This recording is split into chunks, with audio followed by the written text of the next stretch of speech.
রাসূল করিম সাল্লাল্লাহু তাআলা আলাইহি ওয়াসাল্লাম ফরমান খুল্লাতান, দুটো অভ্যাস এমন আছে লাম ইয়ামাল বিহিমা আবদুম মুসলিম, কোন মুসলমান এটা করবে না ইল্লা দাখালাল জান্নাহ, সোজা জান্নাতে চলে যাবে। এই দুটো বড় সহজ, তবে করনেওয়ালা মানুষের সংখ্যা অল্প। এবার রাসূল বলেন এক নাম্বার আমল, প্রথম আমল 10 বার সুবহানাল্লাহ, 10 বার আলহামদুলিল্লাহ, 10 বার আল্লাহু আকবার। রব্বুল আলামিন বলেন আমি রব্বুল আলামিন তাদের জন্য মাগফিরাত রেডি করে রেখে দিয়েছি।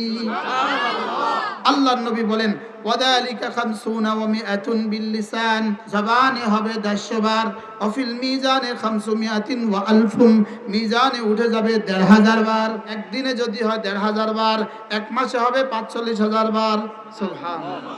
এক বছর হবে 5,40,000 বার, 20 বছর হবে 1,40,00,000 বার। এক মিনিটে জান্নাত, সাইয়্যিদাতুল নিসায়ে আহলিল জান্নাহ ফাতেমা, জান্নাতি মেয়েদের সর্দার কে? ফাতেমা রাদিয়াল্লাহু তাআলা আনহা। রাসূল করিম সাল্লাল্লাহু তাআলা আলাইহি ওয়াসাল্লাম হযরত ফাতেমা রাদিয়াল্লাহু তাআলা আনহা, ফাতেমাকে কি বললেন? ফাতেমা নিজেকে নিজে জাহান্নাম থেকে বাঁচাও, ফাতেমা নিজেকে নিজে জাহান্নাম থেকে বাঁচাও। আমি মুহাম্মদুর রাসূলুল্লাহ তোমার বাবা, একথা সত্য। আমি হাসান হোসেনের নানা, এটাও সত্য। আমি সাইয়্যিদুল আম্বিয়া মুহাম্মদুর রাসূলুল্লাহ, এটাও সত্য। যা বলবা সব ঠিক, লেকিন তোমাকে জাহান্নাম থেকে বাঁচাবার যোগ্যতা, তোমাকে জাহান্নাম থেকে বাঁচাতে আমি কথা দিতে পারি না। নিজেকে জাহান্নাম থেকে বাঁচাবার জন্য নিজে ঈমানের উপরে উঠো, নিজে ইসলামের উপরে উঠো, নিজে 10 সিফাতের উপরে উঠো।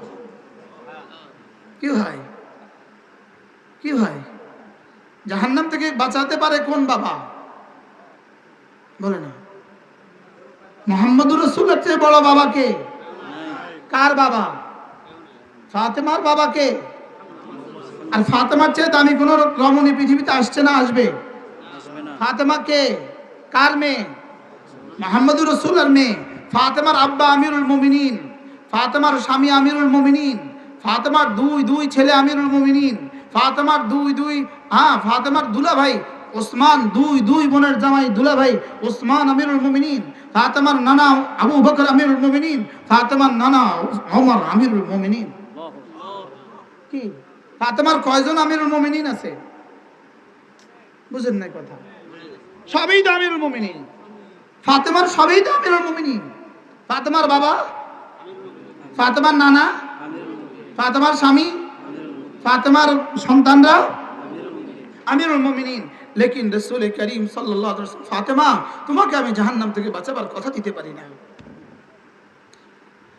হযরত আলী রাদিয়াল্লাহু তাআলা আনহু হযরত ফাতেমাকে পাঠালেন।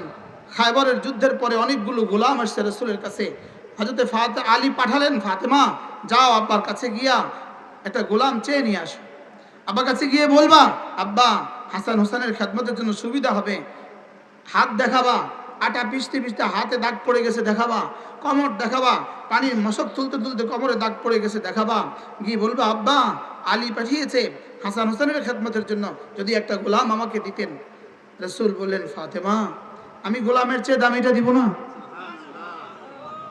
ফাতেমা তো ফাতেমা, আমাদের মেয়ে হলে কি বলতো? আব্বা একটা গোলামই তো চাইছে।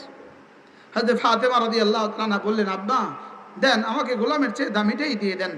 রাসূল বললেন, ফাতেমা ইদা আওয়াইতে ইলা ফিরাশিক, ফাতেমা তুমি যখন বিছানায় যাবা, তুমি যখন ঘুমোতে যাবা, 33 বার সুবহানাল্লাহ পড়বা, 33 বার আলহামদুলিল্লাহ পড়বা, 34 বার আল্লাহু আকবার পড়বা। যালিকা খায়রুন লাকি মিন খাদিম, ফাতেমা এটা না খাদেমের চেয়েও ভালো। হযরত ফাতেমা তো খুশি হয়ে গেলেন। আব্বা সাইয়্যিদুল আম্বিয়া মুহাম্মদুর রাসূলুল্লাহ সাল্লাল্লাহু তাআলা আলাইহি ওয়াসাল্লাম গোলামের চেয়ে ভালোটা দিয়েছেন। এটা কি নিশ্চিত গোলামের চেয়ে ভালো, না সম্ভাবনা আছে? কি হয় নিশ্চিত গোলামের চেয়ে ভালো না সম্ভাবনা? হযরত ফাতেমা খুশিতে ঘরে চলে আসলেন। হযরত আলী জিজ্ঞেস করলেন, ফাতেমা গোলাম আনোনি? হযরত ফাতেমা বললেন, আব্বা আমাকে গোলামের চেয়ে ভালোটা দিয়েছে। হযরত আলী বললেন, ফাতেমা আব্বা তোমাকে গোলামের চেয়ে ভালোটা দিয়েছে, আমাকেও দিয়ে দাও, আমাকেও দাও। বলে, আব্বা বলেছে ঘুমাবার সময় 33 বার সুবহানাল্লাহ, 33 বার আলহামদুলিল্লাহ, 34 বার আল্লাহু আকবার পড়বে, এটা গোলামের চেয়ে ভালো। হযরত আলী বললেন, যাও তুমিও পড়ো আমিও পড়ি। হযরত আব্দুল্লাহ ইবনে আব্বাস রাদিয়াল্লাহু তাআলা আনহু বলেন, এই হাদিসের পরে হযরত আব্দুল্লাহ ইবনে আব্বাস রাদিয়াল্লাহু তাআলা বলেন, যে কোনো মুসলমান রাত্রিবেলায় ঘুমাবার সময় 33 34 বার পরে ঘুমাবে, লাম ইয়াহতাজ ইলা খাদেম, সে জীবনে কখনো খাদেমের মুহতাজ হবে না।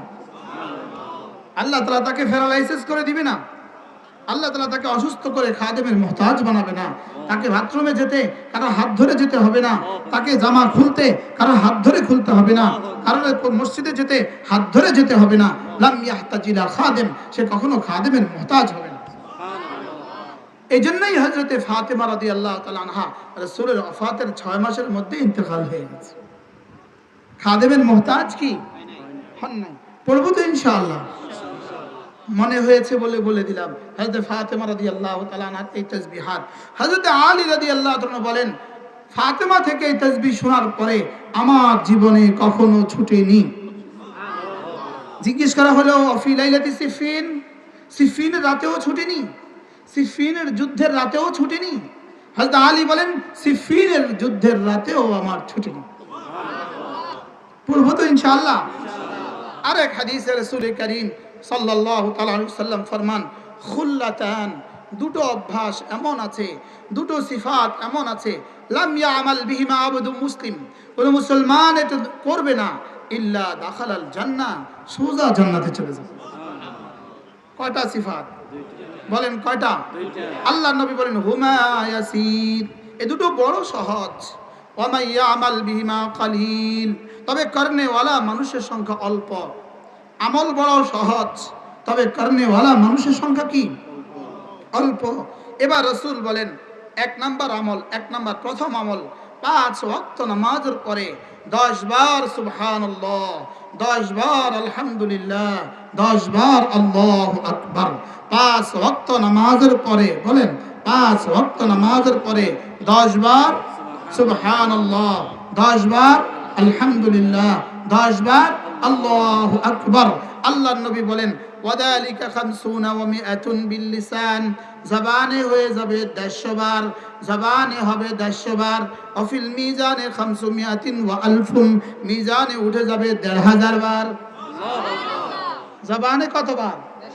150 বার। মিজানে কতবার? 1500 বার।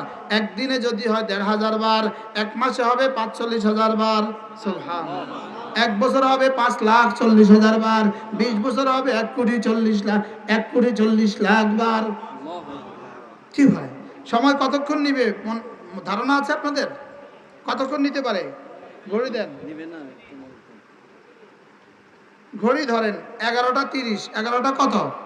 সব ধ্যানের সাথে একবার করে, এক নিঃশ্বাসে একবার সুবহানাল্লাহ, সুবহানাল্লাহ, সুবহানাল্লাহ, সুবহানাল্লাহ, সুবহানাল্লাহ, সুবহানাল্লাহ, সুবহানাল্লাহ, সুবহানাল্লাহ, সুবহানাল্লাহ, সুবহানাল্লাহ, আলহামদুলিল্লাহ, আলহামদুলিল্লাহ, আলহামদুলিল্লাহ, আলহামদুলিল্লাহ, আলহামদুলিল্লাহ, আলহামদুলিল্লাহ, আলহামদুলিল্লাহ, আলহামদুলিল্লাহ, আলহামদুলিল্লাহ, আলহামদুলিল্লাহ, আল্লাহু আকবার, আল্লাহু আকবার, আল্লাহু আকবার, আল্লাহু আকবার, আল্লাহু আকবার, আল্লাহু আকবার, আল্লাহু আকবার, আল্লাহু আকবার, আল্লাহু আকবার, আল্লাহু আকবার। কত তো শুরু করেছি, এখন 31। কত মিনিট? স্লোগান তোলেন, 1 মিনিটে জান্নাত। আবার বলেন, ফজর 1 মিনিট, যোহর 1 মিনিট, আসর 1 মিনিট, মাগরিব 1 মিনিট, এশা 1 মিনিট। আল্লাহ নবী বলেন, দাখালাল জান্নাহ, সোজা জান্নাতে চলে যাবা। সুবহানাল্লাহ। দাখালাল জান্নাহ, সোজা জান্নাতে চলে যাবা। সুবহানাল্লাহ। রাসূল বলেন, ওয়াদালিকা ইয়াসির, বড় সহজ। ওয়া মান ইয়ামাল বিমা কালিল, তবে করনেওয়ালা মানুষের সংখ্যা নাই। বাস্তব না বাস্তব? সুবহানাল্লাহ 10 বার, আলহামদুলিল্লাহ 10 বার, আল্লাহু আকবার 10 বার। রাসূল বলেন ওয়াদালিকা 50 ওয়া 100 বিল লিসান, জবানে হবে 150 বার আর মিজানে উঠবে 1500 বার। এভাবে যদি প্রতিদিন গত 20 বছরে পড়তাম কেমন হতো? গত 40 বছরে যদি পড়া হয়ে যেত তো কেমন হতো? পড়বো তো ইনশাআল্লাহ। এবার রাসূল বলেন দ্বিতীয় আমল হলো ঘুমাবার সময় কেউ যদি 33 বার সুবহানাল্লাহ, 33 বার আলহামদুলিল্লাহ, 34 বার আল্লাহু আকবার, রাসূল বলেন দাখালাল জান্নাহ। তাহলে দুইটা হাদিস পেয়ে গেলাম। কয়টা হাদিস? এক নম্বরে আগেরটা খায়রুন লাকি মিন খাদেম, দুই নম্বরে দাখালাল জান্নাহ। সুবহানাল্লাহ। এবার আরেকটা হাদিস এটার সাথে যদি আমরা জুড়ে দেই, ওয়া সুবহানাল্লাহ আযমু মিন উহুদিন, একবার সুবহানাল্লাহ উহুদের চেয়ে ভারী। তাহলে প্রতিদিন যদি 7500 সুবহানাল্লাহ জমা হয় কেমন হবে? আলহামদুলিল্লাহ আযমু মিন উহুদিন, আল্লাহু আকবার আযমু মিন উহুদিন। সুবহানাল্লাহ। গত সোমবারে আমার উহুদ পাহাড়ে যাওয়ার সৌভাগ্য হয়েছে। এই গত সোমবার আমি উহুদ পাহাড়ের দিকে তাকায় খালি এটাই বলতেছিলাম, ওয়া সুবহানাল্লাহ আযমু মিন উহুদিন, আলহামদুলিল্লাহ আযমু মিন উহুদিন, আল্লাহু আকবার আযমু মিন উহুদিন।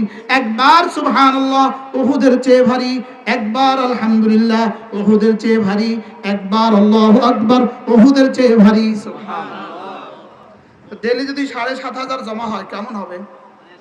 তাও পড়লাম 750, পড়লাম কত? 150 হইলো 10 বার 10 বার 10 বার, 100 হইলো সন্ধ্যাবেলা আরে ঘুমাবার সময় কত হইলো? 250, 5 নামাজে 500 কত হইলো? কত হইলো? জবানে কত পড়লাম? 750। ফেরেশতা তুলবে কত? কোন ফেরেশতা বান্দার আমল 10 এর নিচে লেখার এখতিয়ার নাই। 10 এর নিচে লেখার কি নাই বলেন? পড়লেই 10, বললেই 10, বললেই কি বলেন? বলেন আল্লাহ তাআলার কাছে 10 এর নিচে কোনো অঙ্ক নাই আর বেশির কোনো সীমা নাই। বেশির কোনো কি নাই বলেন? 10 এর নিচে কোনো কি নাই, অঙ্ক নাই। তাহলে এই তাসবিহগুলো পড়তে পারবো তো ইনশাআল্লাহ? আল্লাহ তৌফিক দান করেন। আমার ভাই যদি ইয়াকিন হয় পড়েন, পড়বো তো ইনশাআল্লাহ। কি বলবো, কি করব? আর তো আমার 2 ঘন্টাও কিছু হবে না, আমি কি করতাম? কেমনি বলবো? রাত তো অনেক হয়ে গেছে। ইন্নাল মুসলিমিনা ওয়াল মুসলিমাত ওয়াল মুমিনিনা ওয়াল মুমিনাত ওয়াল কানিতিনা ওয়াল কানিতাত والصادقين والصادقات والصابرين والصابرات والخاشعين والخاشعات والمتصدقين والمتصدقات والصائمين والصائمات والحافظين فروجهم والحافظات والذاكرين الله كثيرا والذاكرات أعد الله لهم مغفرة وأجرا عظيما। رب العالمين বলেন এই 10টা গুণে গুণে যারা হবে, জিকির করনে वाला পুরুষ, জিকির করনে वाली মহিলা, বেশি করে জিকির করনে वाला পুরুষ, বেশি বেশি করে জিকির করনে वाली মহিলা, সাদাকা करने वाला पुरुष, सदका करने वाली महिला, रोजा रखने वाला पुरुष, रोजा रखने वाली महिला, बिनोई पुरुष, बिनोई महिला, सादिका पुरुष, सादिक सत्यवादी पुरुष, सत्यवादी महिला, सबरकारी पुरुष, सबरकारी महिला, मुसलमान पुरुष, मुसलमान महिला, मोमिन पुरुष, मोमिन महिला। अअद्दल्लाहु लहुम मगफिरतान ওয়া আজরান আযীমা। রব্বুল আলামিন বলেন আমি রব্বুল আলামিন তাদের জন্য মাগফিরাত রেডি করে রেখে দিয়েছি। বাকি এই গুণ ছাড়া বাকি মানুষ কি বলে জানেন? আল্লাহ মাফ করে দেন। আর এই 10 গুণে গুণী হলে রব্বুল আলামিন কি বলেন জানেন? ধরো মাফ লও। কি ভাই অন্যদের জন্য কি, অন্যরা কি বলে? আল্লাহ মাফ করে দেন। আর এদের জন্য রব কি বলে? মাফ রাখছি তোমার লেগে। আমি মাফি রেখেছি কার জন্য? আমি মাগফিরাতটা রাখছি তোমার জন্য। সুবহানাল্লাহ। তাহলে এই 10 গুণ কোথায় শিখবে আমাদের মা বোন? কোনো বিকল্প আছে বলেন? এই জন্য আপনার সন্তানকে আপনি দ্বীন শিখাবেন, নিয়ত পাক্কা করেন ইনশাআল্লাহ। ছেলে মেয়েকে দ্বীন শিখাবেন তো ইনশাআল্লাহ? ছেলে মেয়েকে যদি দিন না শিখান, আপনার ছেলে আপনার সামনে হাফ প্যান্ট পরবে। এখন হাফ প্যান্ট পরার সংস্কৃতি আপনাদের দেশে আসছে কিনা বলেন? হাফ প্যান্ট পরার সংস্কৃতি এই দেশে চালু হয়েছে কিনা বলেন? আচ্ছা আপনি বলেন তো দেখি, যত খোলে তত সভ্য হয় না তত অসভ্য হয়? যত খোলে তত সভ্য হয় না তত অসভ্য হয়? হাফ প্যান্ট পরার ইতিহাস পুরাতন নাকি পায়জামা পরার ইতিহাস পুরাতন? পায়জামা পরার ইতিহাস, পায়জামা পরার ইতিহাস হলো 1450 বছর, আর হাফ প্যান্ট পরার ইতিহাস হলো 1000 বছর আগে, লাখ বছর আগে। তাহলে হাফ প্যান্ট পরা এটা হলো সেকেলে পুরাতন, আর পায়জামা পরা এটা হলো নতুন, আলটা মডার্ন। সুবহানাল্লাহ বলেন। সুবহানাল্লাহ। হাফ প্যান্ট পরলে আধুনিক হয় না, হাফ প্যান্ট হলে আদিম যুগ হয়। ঠিক, বুঝেন নাই কথা মনে? হাফ প্যান্ট পরলে নতুন হয় না পুরাতন হয়? আমরা ছোটবেলায় পড়ি নাই চয়নিকের মধ্যে, সমাজ বিজ্ঞানের মধ্যে আদিম যুগের মানুষগুলো তাদের লজ্জাস্থান ঢেকে চলতো, পড়ছি কিনা বলেন? তাহলে বোঝা গেছে হাফ প্যান্ট পরা আদিম যুগের অভ্যাস। বুঝেন নাই কথা? হাফ প্যান্ট পরা কিসের অভ্যাস বলেন? আদিম যুগের অভ্যাস। আর ফুল প্যান্ট পরা নতুন, এটা আধুনিক। সুবহানাল্লাহ বলেন। এখন যারা হাফ প্যান্ট পরে নিজেদেরকে আধুনিক মনে করে, আসলে আধুনিক না বর্বর? কি ভাই, এই সভ্যতা কোত্থেকে আসলো এদেশে? কি ভাই, এটা যখন হাফ প্যান্ট পরা রাস্তায় দেখবেন বুঝবেন এটা গরিব, এটা ফকিরের ঘরের ফকিরের বাচ্চা ফকির, এটা ফুল প্যান্ট পরার টাকা নাই। এক্সকিউজ মি, আফওয়ান, মাফ করবেন আমাকে। এখান দিয়ে চুল দেখে এত বড়, এদিকে শেভ করে আছে কিনা?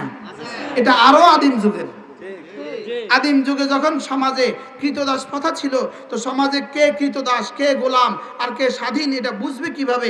এই জন্য কৃতদাসদের এদিকে চুল বড় করে এদিকে শেভ করে দিত, তো বাজারে বুঝতো এটা গোলাম এবনে গোলাম, এটা গোলামের বেটা গোলাম, এটা গোলামের ছেলে গোলাম।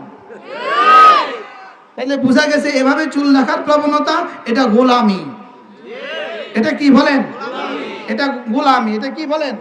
এটা গোলামি। এরা গোলাম, এরা কি? এরা ইহুদিদের গোলাম, এরা নাসারাদের গোলাম। এই জন্য হাফ প্যান্ট, এই যুবকরা হাফ প্যান্ট পরে কেউ যখন তোমাদের সামনে মোটরসাইকেল দিয়ে যাবে তো কি বলবা জানো? ফকিরের ঘরের ফকির। এটা ফুল প্যান্ট পরার টাকা তার কাছে নাই। ও যখন হাফ প্যান্ট পরে যায় তো ও মনে করে ওর দিকে অনেকেই তাকায়, আসলে কুত্তাও তাকায় না। কুত্তাও লজ্জা পায়, কুত্তা কয় সে আর আমি অ্যাজ লাইক দিস, ও আর আমি তো একই, আমারও কুত্তা ফুল প্যান্ট নাই ওরও নাই, আমারও প্যান্ট নাই ওরও নাই। আল্লাহ এক্সকিউজ মি, মাফ করবেন আমাকে। এই সভ্যতা কোত্থেকে আসলো? রাসূল বলেন আন-নাযির ওয়াল মানজুর কিলাহুমা মালউনান। রাসূল বলেন যে রান দেখা, যে রান দেখে দোনোজনের উপর আল্লাহর লানত। দোনোজনের উপরে কি? আল্লাহর লানত। এবার রাসূল বলেন আল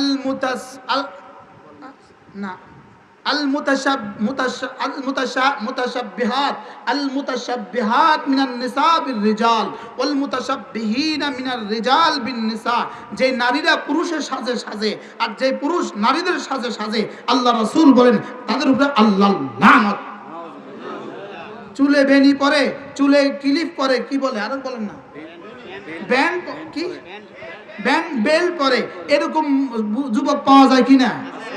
এদের উপরে আল্লাহর লানত, রাসূলের লানত, ফেরেশতাদের লানত। নাউজুবিল্লাহ বলে না? কে লানত দিছে? কে? যদি মুহাম্মদুর রাসূলুল্লাহ লানত দেয় তো তার লানতের অবস্থাটা কি? সমাজ এরকম জঘন্য হলো কেন? সমাজ এরকম জঘন্য হওয়ার মূল কারণ দ্বীন থেকে দূরে সরে গেছে। আপনাদের সমাজে হযরত মাওলানা হাবিবুল্লাহ মিসবাহ রাহমাহুল্লাহ তাআলা এক বহুত বড় বুজুর্গ ছিলেন, বহুত বড় আল্লাহ ওয়ালা ছিলেন। একবার হাটহাজারী মাঠে হযরত বলেন যে আপনাদের দেশের বলদগুলো কবে কবে বসে পেশাব করছে? বুঝেন না কথা? বলদের জীবনে বসে পেশাব করতে দেখছেন? বলদে বসে পেশাব করে না দাঁড়িয়ে পেশাব করে? বলদে দাঁড়িয়ে পেশাব করে কেন? বলদে দাঁড়িয়ে পেশাব করে কেন? বলদ যে, তো যারা দাঁড়িয়ে দাঁড়িয়ে পেশাব করে এরা বলদ মার্কা যে, এরা দাঁড়িয়ে পেশাব করে কেন বলেন? এটা বলদ মার্কাজে, এই জন্য দাঁড়িয়ে পেশাব করে, নিজেদেরকে মনে করে সভ্য, আসলে সভ্য না জানোয়ার। সভ্যতার নামে জানোয়ার, এজন্য সভ্যতার নামে জানোয়ার হচ্ছে। এজন্যই আপনার সন্তানকে আপনি দিন শিখাবেন, মানুষ বানান, মানুষ বানান। হযরত রহমতুল্লাহ আলাইহি হাবিবুল্লাহ মেজবা রহমতুল্লাহ একবার এরকম এক মাহফিলে বলতেছেন, আচ্ছা বলুন তো দেখি আপনাদের দেশের গরু ঘুম থেকে জাগে কখন? এটা বুঝে একটা প্রশ্ন, আপনাদের দেশের গরু ঘুম থেকে উঠে কখন? উত্তর কি দিবেন? 4টা বাজে। উত্তর হলো টাইম টেবিল নাই। বলেন উত্তর হলো কি নাই? বলেন গরু ঘুম থেকে উঠার কি নাই? বলেন আবার বলেন, গরু ঘুম থেকে উঠার কি নাই? গরু ঘুম থেকে উঠার টাইম টেবিল নাই, ছাগল ঘুম থেকে উঠার টাইম টেবিল নাই। যে মুসলমান ঘুম থেকে উঠার টাইম টেবিল নাই, সে আর গরু অ্যাজ লাইক দিস, সাওয়া সাওয়া। সে আর গরু কি? বলেন সমান সমান। কারণ গরু ঘুম থেকে উঠে কখন? তো সেও ঘুম থেকে উঠে কখন?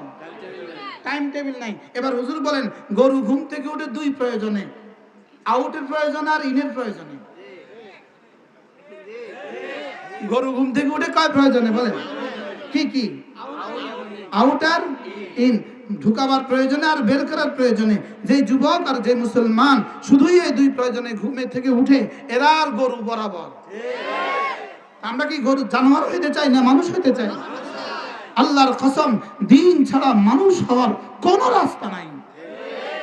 দিন ছাড়া মানুষ হওয়ার কি নাই? কোন রাস্তা নাই। দিন ছাড়া মানুষ হওয়ার কোন রাস্তা নাই। দিন ছাড়া সভ্য হওয়ার কোন রাস্তা নাই।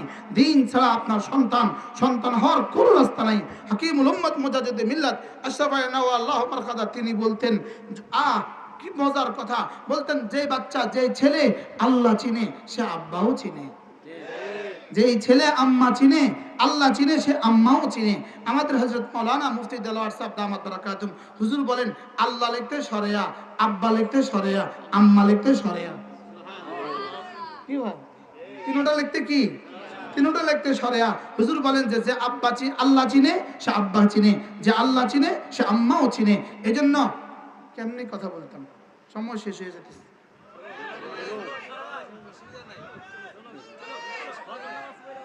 কি হয় তাইলে? যে আল্লাহ চিনে সে কি? আব্বাও চিনবে, আম্মাও চিনবে। আপনি যদি আপনার সন্তানকে এই 10 গুণে গুণী বানান, সে আল্লাহ চিনবে, আপনাকেও চিনবে। এজন্য আপনি আপনার সন্তানকে দিন শিখালে প্রথম ফায়দা মুরাত্তাব হবে আপনার, প্রথম উপকার হবে আপনার, প্রথম লাভ হবে আপনার। আমরা যারা ওয়াজ করি, আমিও আগে বুঝি নাই এই কথা যে কোরআনে কারীমের জন্য যতগুলো আয়াত আছে, সব আয়াত আমি মনে করছি সব হাদিস শুধুই বুঝি ছেলে বাবুদের জন্য, ছেলেদের জন্য। এখন দেখি না, আমরা ভুলের মধ্যে আছি। না, ছেলের জন্য মেয়ের জন্য। সুবহানাল্লাহ বলেন। আমরা এতদিন মনে করছি যে যার ছেলেকে কোরআনে কারীম পড়াবে, তো হাসরের ময়দানে তার মাথায় নূরের টুপি দিবে। এখন দেখি না না, ভুল বলছি। যার ছেলেকে কোরআনে কারীম পড়াবে তার মাথায়ও হাসরের ময়দানে নূরের টুপি দিবে, আর যার মেয়েকে কোরআনে কারীম পড়াবে তার মাথায়ও দিবে। সুবহানাল্লাহ। কি ভাই ঠিক আছে কিনা বলো? আমরা না এতদিন একটু ভুল বুঝছি, হ্যাঁ? এই জন্য আমরা মহিলা মাছা এতদিন করি নাই, বুঝেন না? আমরা এতদিন মহিলা মাছা করলাম না কি লেগে? এই ভুলের কারণেই তো, এই বুঝের কারণে। অথচ রাসূল বলেন, মান ক্বারাআল কুরআন ওয়া আমিলা বি, মান ক্বারাআল কুরআন ওয়া আমিলা বি। যেই ছেলে কোরআনে কারীম পড়বে, যেই মেয়ে কোরআনে কারীম পড়বে, মানের মধ্যে দুটোটা আছে কিনা? আছে। মান ক্বারাআল কুরআন ওয়া আমিলা বি, যেই ছেলে কোরআনে কারীম পড়বে, যেই মেয়ে কোরআনে কারীম পড়বে, উলবিসা ওয়ালিদাহু ইয়াউমাল কিয়ামাতি তাজ, তার আব্বা আম্মার মাথায় আল্লাহ তাআলা নূরের টুপি পরিয়ে দিবেন। শুধু ছেলের বেলা না, শুধু মেয়ের বেলা। এই 10টা সিফাতের উপরে আমার লেখা কিতাব আছে। এই 10টা সিফাতের উপরে আমার লেখা কি আছে? মুমিনের 10 সিফাত, পারলে সংগ্রহ করে নেবেন। 10 সিফাতের উপরে, এখন আর বলার সুযোগ কোথায়? 10 সিফাতের উপরে আমার লেখা কিতাব আছে, যদি পারেন সংগ্রহ করে নেবেন। তাইলে ছেলে কোরআনে কারীম পড়লেও তার আব্বার মাথায় নূরের টুপি দিবে, মেয়ে কোরআনে কারীম পড়লেও তার আব্বার মাথায় নূরের টুপি দিবে। তাহলে ছেলে মেয়ে দোনো দলকে শিখানো লাগবে কিনা? এই শিখানোর জন্য কওমি মাদ্রাসার বিকল্প কোথায়? তাহলে এই মাদ্রাসাগুলো সমাজের জন্য কি পরিমাণ জরুরি? জোরে বলেন, কি পরিমাণ জরুরি? এই জন্য আল্লাহ তাআলা হালিমাতুস সাদিয়া মহিলা মাদ্রাসাকে আল্লাহ তাআলা কবুল করেন। আল্লাহ তাআলা এই গ্রামের সমস্ত বাচ্চাদেরকে, আমি শুনছি 200 ছাত্রী আছে, সমস্ত অনাবাসিক এই এলাকারই ছাত্রী। এই 200 ছাত্রী যদি দিন শিখে, এদের দ্বারা 200 জন স্বামী দিন শিখবে। যদি 2 জন করে বাচ্চা হয় তো 400 জন বাচ্চা দিন শিখবে। কি হয়? আল্লাহ তাআলা এই মাদ্রাসাকে কবুল করুক। আল্লাহ তাআলা আমাদের সকলের জীবনের সমস্ত গুনাহগুলো মাফ করে দিক। আল্লাহ তাআলা আমাদের দুনিয়া আখিরাত চমকিয়ে দিক। আল্লাহ তাআলা মাদ্রাসার সমস্ত জরুরত পুরা করে দিক। সকলে বলেন আমিন। ওয়া মা তাওফীকি ইল্লা বিল্লাহ আলাইহি তাওয়াক্কালতু ওয়া ইলাইহি উনীব। ওয়া সাল্লাল্লাহু তাআলা আলা নবিয়্যিল কারীম ওয়া আলা আলিহি ওয়া সাহবিহি আজমাইন।